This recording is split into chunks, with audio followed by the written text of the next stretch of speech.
Welcome back, Shalligators. We are here to talk about Sydney Sweeney's recent interview in Variety magazine and how she was saying that all this like women supporting women rhetoric that you hear out of Hollywood is baloney. Baloney. And I'm going to kind of yes and that, and I'm going to give you a different kind of pep talk on what feminism is and why you can opt out of some of it. It's going to be a little bit controversial. What am I not? But I have a feeling you're going to find yourself agreeing with me on some points. And the main point is, serve yourself first, sweetheart. We're going to get into it. We're going to talk all about what Sydney said. We're going to kind of break down the mystique of Sydney Sweeney. Why is she so attractive? I've done a video on this maybe a year ago. We could use a refresh because there's a lot we can learn in terms of seduction from how Sydney presents herself and her persona. But before we get into it, we got a few words from today's sponsor. I think you're going to like it. Alligators, the holidays are coming. And you should be too. That's right, we're talking sex toys. I have partnered with Bessa for a giveaway that means every single person who signs up for the giveaway wins a toy or a gift card for a toy. Bessa is one of my favorite companies. Let me show you some of their offerings this season. Okay, the Demi Wand. This is just your go-to, never gonna disappoint. It's got a flexible little neck. This is new. I'm not like touching some, it's new, okay? It's got a flexible neck so you can adjust the pressure. It's also waterproof and rechargeable. Next, we've got the Pebble. To be honest, oh wow. Okay, no, I get it. There's no annoying pattern mode. Have you ever slept with a guy who was trying to like do a pattern mode? I had an ex who would do like a swirl. I'm like, could you just go, just the in and out would be great. Thank you. The Pebble gets the memo. And may I introduce you to the crown jewel of Bessa's collection? The Flutter Vibe. Dual stimulation, so it's like internal and external. It mimics a mouth. What is technology doing? I don't even understand how electricity works, and look what people are coming up with. You know what? I'm taking all of these on my trip. I'm taking all of them. TSA, you better back up. You better back up. So if you want to have a not so silent night, partner or no partner, go ahead and sign up for my giveaway with Bessa. Like I said, everyone who signs up wins. You get a toy or a gift card for a toy by signing up, and have a very merry holiday indeed. Ho, ho, ho.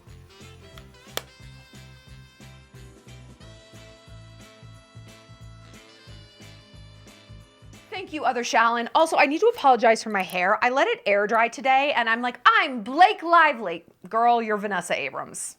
I don't know what I'm doing. Okay, let's talk about what Sydney Sweeney had to say. So, Sydney Sweeney, you might know from tits. Tits, man. Like, she's tits. And her tits are spectacular. They are. They're great. Did you ever see her movie Voyeur? I could rant about the plot holes in that movie, but you see her tits, and it's great. They're fantastic. And she has such a banging body. And you know what? Good for her for showing them off. If I had them, I'd be naked 24 hours a day. I would be just walking back and forth in front of my ex-boyfriend's house, topless. I'd be at his wedding topless, okay? That's what I do. So good for her. I like her. I think she seems extremely down to earth to the point that, we'll just jump right into her mystique. She is like kind of blah. She's just like the every girl. Like if you follow her on Instagram, I truly don't know what to do with my hair. If you follow her on Instagram, her captions are like, Lake girl, like that was crazy. They're like non-words. They're just like, bleh, and it's her being like, like any college girl would post, like any silly goose who isn't trying to take herself too seriously would be posting on Instagram. That right there is her appeal. That's her appeal because it gives her this aura of maybe the regular guy could date me. Maybe I could woo Sydney Sweeney with like beer and like hot dogs and scratchers and vapes. I don't know. She seems pretty chill, even though tits. And that's very, very smart because in terms of acting skills, I've always said this, she can cry on camera amazingly. Like the way her face crumbles and the way she like emotes in a difficult scene, amazing. How bizarrely, she is unable to say the most normal lines. Okay, Sydney, the line is, can I have a latte? You got it? Yeah, I got it. Can I have a latte? She's like Keanu Reeves. I'm like, just say it normal. Can Can I have a latte? Can I have a latte? Is that how you talk in real life? It's weird. She can do the hard stuff. She can't do the easy stuff. I don't know why. Still, I like her. I loved Anyone But You. I cried through that whole movie. I thought it was so stinking cute. I was also on a plane and like in love at the time. It was stupid. But I loved it. I thought it was adorable. It's like, dude, it's a rom-com about two hot people being mostly naked. I think you even see some other dude's wiener. It was great. High fives, okay? But people have a lot of opinions about Sydney, but hold on, I'm not done talking about her mystique. Her seductive character is almost the absence of a character. My character is the siren, the star, right? Big, shiny, glamorous, cinematic experience, da, da, da, da. Hers is almost like this blankness, which is the smartest character of all, because then men, and I mean, anyone really, I mean, seduction is, you could seduce people of your own gender. You can platonically seduce someone, right? That's what a girl crush is. People will fantasy cast. They will project their fantasy onto her. Like I said, I bet she'd love like beer and burping and like, you know, monster truck rallies. That's what a guy would say. I'll bet she'd like that shit. A really classy man, he's going to project a fantasy onto her. Oh, I bet she'd be a perfect trophy wife. Who knows? But the fact that she doesn't lead with a super strong or sharp persona means people fill that gap of who she is versus who she presents to be, truth and reality, or fact and fiction. They fill that gap with their own assumptions. It's very clever, Sydney, very clever. It makes you much more appealing. It makes you have a much broader allure. 10 out of 10, very well played. Like I said, not everyone is a big fan of her. Some fucking, who is this woman? Oh God. A producer named Carol Baum went like off about Sydney, says she's not pretty, she can't act, and Anyone But You was unwatchable. She's like, I asked my class, why is this woman hot? And no one could give me an answer. Who was in that class? Who was in that class? Blind people? Tits are the answer. I just said it. She's cute. I mean, pretty? Sometimes I think she's like gorgeous, and sometimes I'm like, her eyes look like they're on upside down in a way that makes her look sort of melancholy all the time, but not in a way that I dislike. It gives her a more interesting look. I think that's like, great, good for her. Who cares? Like, some people think she's pretty, some people don't. I'm going to say that the people who don't think she's pretty might be in the minority. I don't know, maybe not. But it's just so funny that this lady was so pressed. I'm assuming this woman's older because her name is Carol. Let's be honest. It's not like Mackenzie. Like, come on, Carol. It's funny that she was so pressed about the appeal of Sydney Sweeney. And Sydney used this as a kind of jumping off point to a Variety magazine article where she said, it's very disheartening to see women tear other women down, especially when women who are successful in other avenues of their industry see younger talent working really hard. I love the age shade. Girl, I love you. This is what Sydney said. When they see younger talent working really hard, hoping to achieve whatever dreams that they may have, and then trying to bash and discredit any work that they've done. This entire industry, all people say is women empowering other women. None of it's happening. All of it is fake and a front for all the other shit that they say behind everyone's backs. I'm gonna keep going. I mean, there's so many studies and different opinions on the reasoning behind it. I've read that our entire lives, we were raised, and it's a generational problem, she says, to believe that only one woman can be at the top. There's only one woman who can get the man. There's only one woman who can be, I don't know, anything. So then all the others feel like they have to fight each other, take that one woman down, instead of being like, let's all lift each other up. I'm still trying to figure it out. I'm just trying my best over here. Why am I getting attacked? Because you're hot. Because you're hot. This is like the body positivity movement. You should love your body. You know what? I do. I'm 5'5" and I'm 125 pounds. Not you. Not you. We meant the fat people can love their bodies, not you. These movements, these movements, women empowering women, body positivity, they are for the bottom level.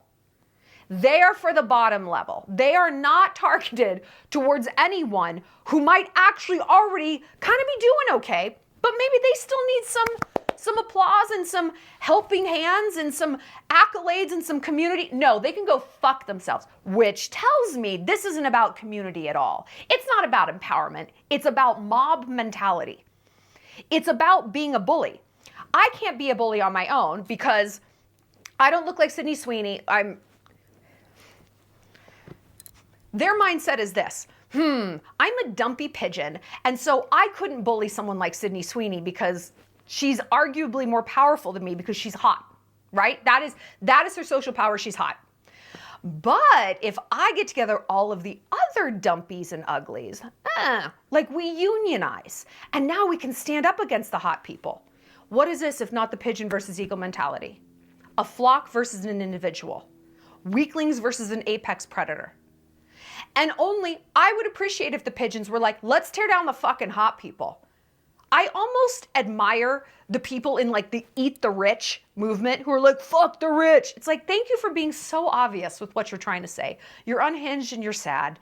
And why don't you use that energy to try to become rich? You could probably do it. It's honestly not as difficult as you think. Anyway, but no, these people are masking their intention of true division and true oppression. They're dressing it up in social justice. They're dressing it up in wokeness and nobility and a worthy cause. And if you have anything to say about it, you are the problem. Honey, I think everyone can see that you're the problem.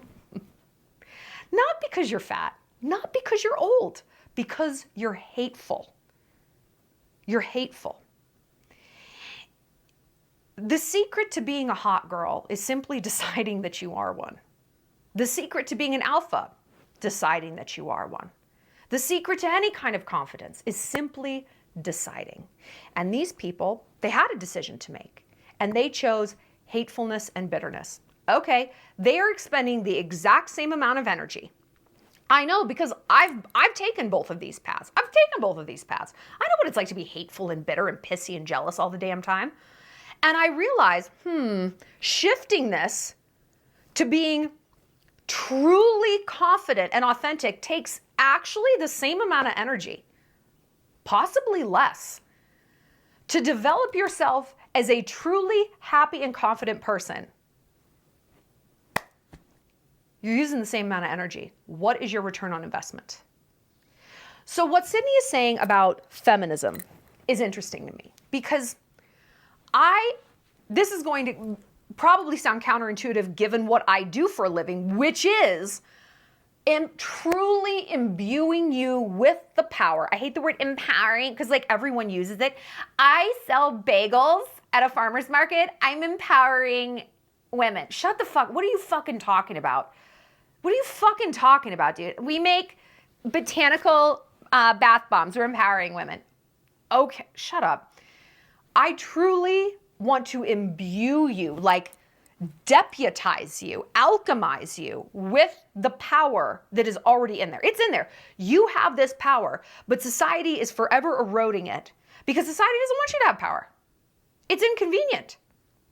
I don't want my enemies to have power. I only want the people I select to have power. People who I deem smart enough and good enough. And that's you guys. There's plenty of people I see, I'm like, you shouldn't have any power at all. You shouldn't even be able to wear those shoes. You should have to have a license. I say no. At least I'm honest. I am trying, truly, to not just lift you up, to make you elite and VIP. This is not the definition of feminism as I see it. People look at me, I hope people say I'm a feminist. What I believe the definition of feminism is, that to Sydney's point, has been kind of fallen by the wayside in favor of this woke rhetoric of like women lifting up other women. We'll talk about that in a second. I believe feminism is whatever path you want to take, go for it. Knock yourself out. You want to be a trad wife? Cool. You want to be a career woman with no kids? Awesome. You want to be a sex worker? Dude, I give it away. Good for you. Like, whatever. Feminism is you're in your lane. I'm not going to disrupt you. I'm going to help you clear the path as much as possible on your path, but I'm going to do that not by making sure I only hire other women. I'm going to hire the best person for a job. Maybe it's a man, maybe it's a woman, maybe it's a robot. I am going to help you. I'm going to be a cheerleader for you. And we talk about this cheerleader football player metaphor when we've done videos on how to help a guy who's in trouble, a drug addiction, depression, he can't find a job, whatever. Cheerleaders don't play. Brittany is not running the pass for Demarius. She's not doing it. Nobody is passing the ball to Cassidy and she's running it down the field for Tom. It doesn't happen. She's on the side like, you can do it. Yay, here's words of motivation. Aw, they didn't do it. Next time. That's all a cheerleader does. She cheers. She's got her vibe. They've got theirs. That's it. That to me is feminism. I'm going to encourage you to go after whatever you want to do. And I'm going to encourage you to start by even figuring out what you want to do and tell yourself, girl, the sky's the limit. You don't tell yourself, oh, I could never do that. That couldn't be me. The fuck it can't. Of course it can. And what I will do proactively, I will try to set an example. You don't think you could be a certain age and not have kids and resist the social pressure? Let me do it for you. I want you to be able to look at an example of this thing you're trying to do. You don't think you can put yourself out there and worry, people are going to hate you? Still thriving. Love me or hate me. The money hits the bank account in the same way. Thanks. That's what I will do proactively. But I think this is where feminism loses the plot. It's like women lifting up other women. Define that. Define that. What does that mean? I never say anything bad about other women. Go fuck yourself. That is more oppression and coercion. And that is preying literally on guilt. Literally on guilt. I had some idiot on this channel the other day. Who we talking? Cynthia Erivo. She's like, this is so MAGA coded. Like that you're telling her she needs to be nicer to reporters. Why don't you choose kindness? I'm like, what? This is your argument? You come to a person like me and your argument is the race card and choose kindness? You're preying on emotions I don't have, which is social coercion and guilt. I don't feel those emotions. And fear. Ooh, I'm going to call you racist. You should be afraid. I'm not afraid of anything, actually. So now I can see very clearly what you're doing and how flimsy this bullshit argument is. And what you're actually here for is oppression. You're here to just shut me up. And you think by playing these cards it's going to work. Ooh, did I not just get louder? How's this working out for you? Do you feel good about your decisions? And so this concept of lift up other women, empower other women, never say anything bad about other women. I talk equally about men, women, black people, white people, Asian people, actors, singers, whatever. I talk about character. That's what I'm focused on. Character. And yeah, I would love to give women every single pass on planet Earth. And I think we do, not giving someone a pass for their behavior because they're a woman, but like seeking to understand it. There's so much that we do that is because of society pushing us into corners. But I don't think we can overcorrect and say, well, anything a woman does is just fine. There's something I call the uterus washing of history, the clit washing of history. I have noticed, because I love history and I listen to a ton of history podcasts and read books, but I notice this more on podcasts because they're newer and they're following trends more. I have noticed this especially on the Noble Blood podcast, and I love Noble Blood. But it's veered into like a more of a woke territory that I really don't like. And I've noticed a reticence to ever declare anything a woman in history as like bad or anything she has done as bad. Like, well, yeah, she probably poisoned these people, but she's a woman, so everything she did was fine. No. There's plenty of evil bitches. You know more world wars and conflicts have been started by women than men? Hit me up on my progesterone week. You'll get it. It makes sense to me. Makes perfect sense to me. But like if we try to paint in this broad strokes, like, no, everything women, we're all great. Everything is perfect. We would never do anything bad. That is the opposite end of the same spectrum as saying women are stupid, inferior, we shouldn't be able to vote, barefoot and pregnant in the kitchen, that's it, no rights. The middle path. Some women are evil. Some women are elite and magical. I'm going to give some women a chance. I'm not going to give other women a chance. What? Just because we both have ovaries? Get the fuck out of here. Get the fuck out of here. I cultivate a meritocracy. You will get as far as you earn in this world. In my world, certainly. Because here's what happens. Okay, women lift up other women. What if your entire sphere is women? What's the ranking system within the Barbieverse? Even in the Barbie movie, in the Barbieverse, one of them was president. There was still a ranking. Like, if everyone in your orbit is a woman, okay. Everyone in your company, okay. Someone's still got to be the CEO and someone's still got to be the janitor. So how are you going to rank this? And are you an anti-feminist if you make someone the janitor? Are you like, you don't have an education, you don't know how to run a company. She does. She's clearly going to be the CMO. I don't know what to tell you. Then are you holding down women? This is why the argument is bullshit, because it breaks down under even the flimsiest of scrutiny. However, I will say that poor Sydney, I get what she's saying. She's like, I'm just trying to do the best I can. Why am I getting attacked? Because that is the way the world works. Men, women, whatever. And ladies, I don't need to tell you. The biggest cunts out there, they're not men, they're us. The patriarchy wouldn't survive without women propping it up. And I think there's only so much we can blame on men. Like Sydney was saying, oh, we're taught that there can only be one this, one that, and we're all fighting for resources. I mean, can we honestly say we're all fighting there's not enough men to go around? Really?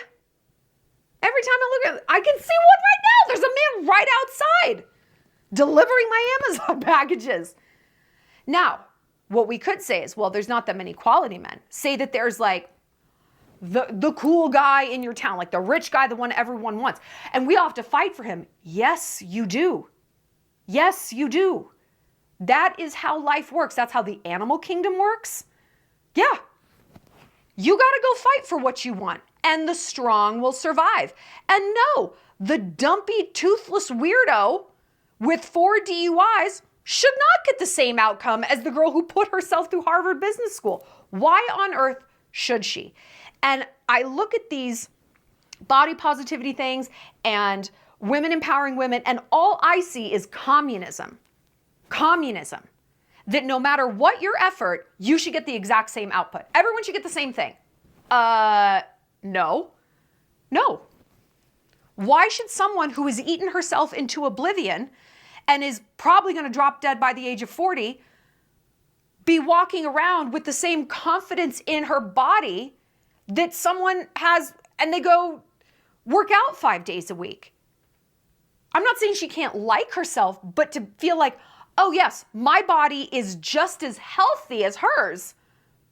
No, it's not. No, it physically, no, it isn't. You're still fuckable. You're still lovable. Are you healthy? Girl, no. Mm-mm. And we can look at poor Sydney. It's like, why am I getting attacked? And this producer, old Carol, is like, she's not even pretty. Apparently she is to some people. And I'm sorry, Carol, Sydney is enjoying a more lubricated life than you did because of how she looks, maybe. Sometimes it do be like that. That is capitalism.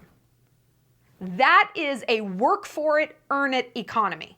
That is not communism. And you might say, Sydney didn't fucking work for it. She was just born that way. Capitalism also works like that. It also works like that. Some people are born into good families. Some people are born smart. Some people are born smart. Some people are born tall, athletic, linguistic, and they can speak 4 languages like that. They're good at math. They're good at music. Where does this end? Where does this end where everyone gets the same outcome because they all happen to be X? A woman, in this case. Okay, well, let's just template that over to intellect. I didn't pass 4th grade reading. I want to be a neurosurgeon. Here you go. It's a very slippery slope. And don't trust any group or any ideology or any directive that you're not ever allowed to question. I think we saw that pretty hardcore during COVID. You ask a question, you're killing grandma, okay?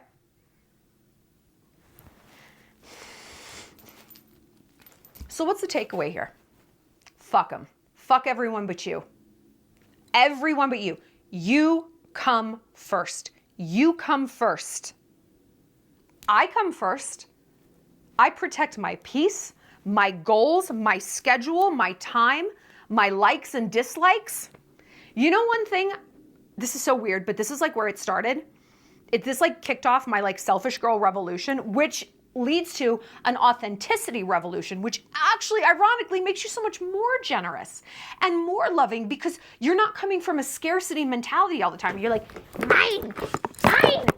When I feel like, hey, there's enough seats at the table, I am booked and busy, I am fed emotionally, spiritually, whatever. Yeah, write this thing for me. Yeah, let's onboard you as this. Yeah, let me introduce you to these people. I'm good. Do you know what that started with? Refusing to do large group birthday dinners. I hate them. I hate a long sit-down dinner when people are like, there's going to be wine pairings. Nope. Let's open another bottle. I'm leaving. I'm fucking leaving. I'm leaving. I find them unbearably long, boring. I always get stuck because I'm outgoing. I always get stuck next to the dud. And, you know, like the weird cousin, that's me. That's who Shallon gets to sit next to. And I'm like, I'm not doing it. I hate Thanksgiving for very similar reasons. Long, boring dinners, small talk, only add in the labor of cooking and cleaning for 3 days. No, thank you. I'm going to Austria for this Thanksgiving. Like, I'll see you in Salzburg and Vienna. Like, I can't do this. But when I said to my friends, like, hey, group dinners over 4 people, count me out. Like, I can't do it. I hate it. It clicked me into realizing I need to protect my peace. I need to make sure that I am served first and foremost.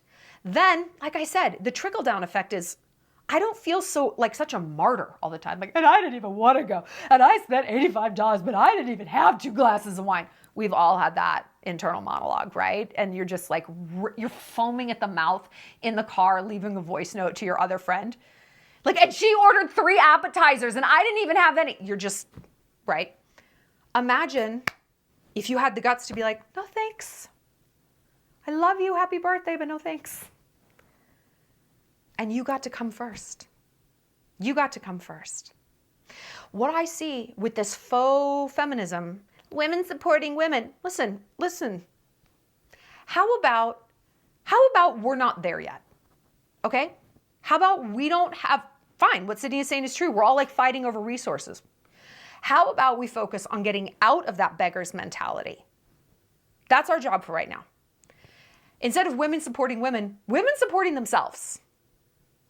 Women supporting themselves. I don't mean financially. Get a man to support you. Get a sugar daddy. Fuck it. Who cares? I mean, I am responsible for my happiness. I can figure out my own problems. I am my own best friend. I have a relationship with God. I have a healthy relationship with food and my body and my career, and I have my goals and dreams. What if the true path to being a feminist is not about other people, it's about ourselves? And then once we feel rock solid where we are, we can pass that on. It's not, I don't believe, an accident that I became a successful YouTuber old. I could not have imparted any of this when I was in my 20s. I was still learning all of it. And I needed to reinvest in myself, to be okay on my own, outside of a friend group, outside of a relationship, just like I am a closed circuit. And not in a way that's pushing other people away, but like I'm my own best friend now. And it's great. It's great. And again, because I am so centered and happy, I attract amazing friends. I attract the richest, hottest guys I've ever dated, the most alpha males I've ever dealt with in my life. I got them now. That's not an accident.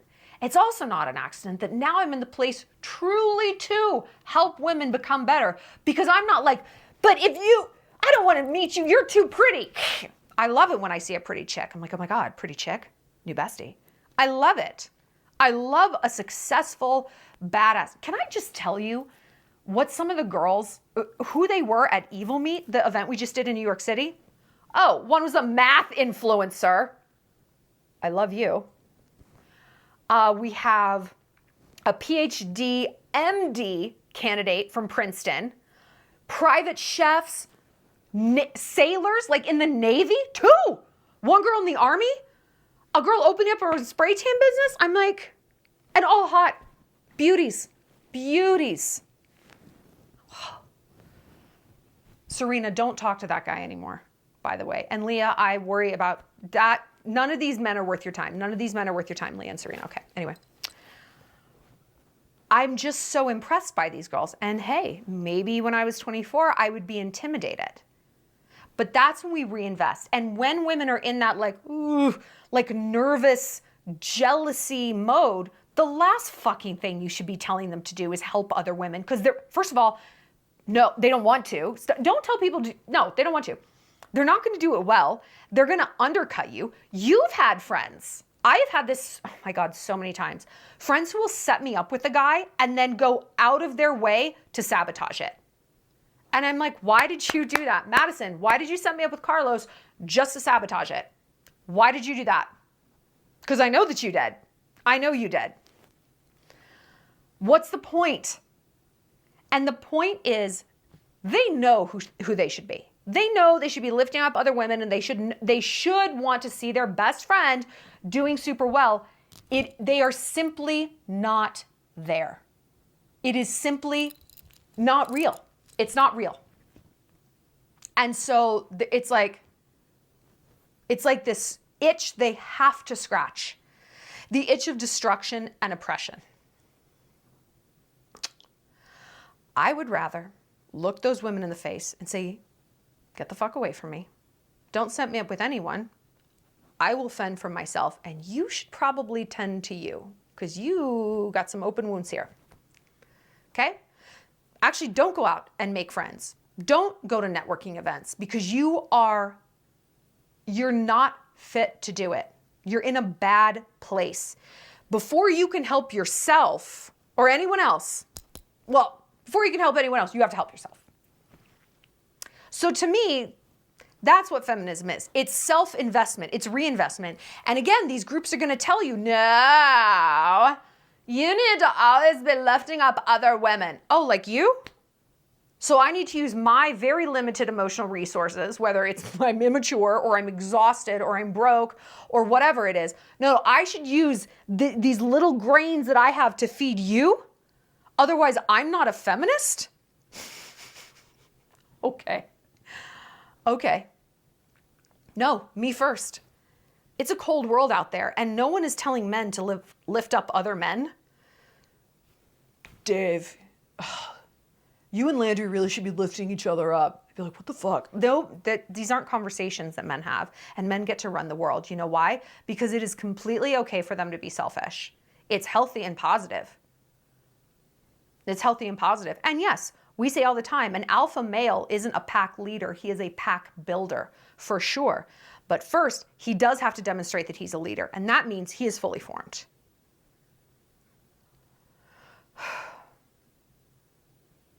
So maybe let's be like men. Maybe let's be like men in this. Let's be selfish. We will never find a shortage of people discouraging us from being selfish. We think it's men. It's actually women. Lucky for you, I'm more powerful than all of them put together. So when I tell you to do something, listen.